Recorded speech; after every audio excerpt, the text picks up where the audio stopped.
Olá, queridos. Venho nessa manhã trazer uma mensagem de uma reflexão bíblica para você. E a minha reflexão bíblica de hoje, ela está baseada no livro de Mateus, capítulo 27, e o versículo 46, que diz assim: perto da hora nona, exclamou Jesus em alta voz, dizendo: Eli, Eli, lema sabachthani. Isto é, Deus meu, por que me desamparaste? Nessa reflexão de hoje, que eu queria trazer para vocês é o seguinte: Jesus, ele veio ao mundo como Cordeiro de Deus, como Cordeiro mudo. Isaías fala a respeito do Cordeiro mudo, que não abriu a boca, que não reclamou de nada.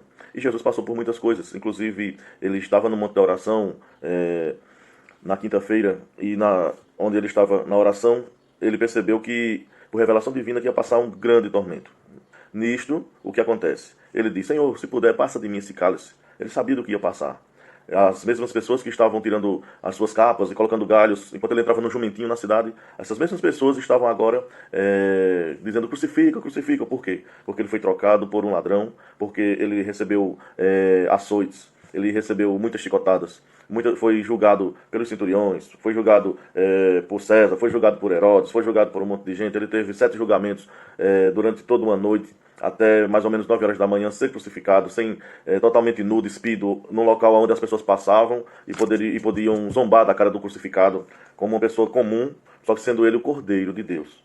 Ele de nada estava reclamando, sabia do cálice que ia passar, sabia da dificuldade que estava ali aguentando, e estava ali muito bem. Mas como Cordeiro de Deus, o Cordeiro do Antigo Testamento era aquele que era o símbolo da maldição, onde recebia todos os pecados, toda a impureza, toda a coisa ruim das pessoas, era colocado aquela maldição sobre o cordeirinho. O sacerdote transferia o problema do povo, a maldição do povo, o pecado do povo para o cordeiro, para aquele cordeiro, e aquele cordeiro, ele era responsável por aquilo. Então ele morria, levando consigo, tirando do meio do povo o pecado. A mesma coisa foi Cristo Jesus, que era como Cordeiro de Deus, estava ali para receber os nossos pecados. Só que a Bíblia diz que na hora nona, o versículo anterior que eu falei aqui, na hora sexta houve trevas, isso era mais ou menos meio-dia, houve trevas, escureceu tudo, ficou uma coisa diferente. E foi aquele momento até chegar uma parte onde Jesus vai abrir a boca, e justamente nesse texto ele diz: Deus meu, por que me desamparastes? E é aqui que eu quero dar ênfase que Jesus suportou todas as coisas. Jesus suportou tudo, sabe que estava pagando um preço que era em nosso lugar. Entretanto, ele não abriu a boca, porque a Bíblia diz que ele, como cordeiro mudo, foi levado ao matadouro. Então ele não tinha que abrir a boca e reclamar de nada. E você não vê Jesus reclamando de nada, a não ser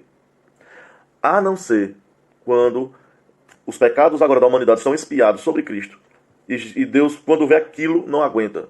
E foi quando Jesus, com seu olhar divino, olha para Deus e vê que Deus estava agora se afastando de ver os nossos pecados sendo transferidos para Jesus na cruz. Naquele momento que estava acontecendo isso, que houve um pequeno afastamento de Deus, que estava recebendo o sacrifício do Cordeiro vivo, imaculado, santo, o nosso Senhor Jesus Cristo. Quando acontece isso, aí Jesus disse: não, Senhor, eu aguento tudo, todas as coisas eu aguento, agora ficar sem a tua presença não. Por que me desamparaste? Ele não aguentou um minuto, abriu a boca somente para dizer: não se afaste de mim, não se afaste, não quero o Senhor distante de mim. Assim sou eu e você. Nós aguentamos pessoas que nos caluniam, que falam mal da gente, nós aguentamos pessoas que jogam pedra, a gente aguenta a fome, a gente aguenta sequelas, a gente aguenta problemas de ver os parentes se afastando, a gente aguenta problemas de ver parentes doentes. Deus nos dá força para tudo. O ser humano consegue vencer tudo na vida, ele só não consegue viver sem a presença de Deus, porque a presença de Deus é Deus nos dando graça para continuar.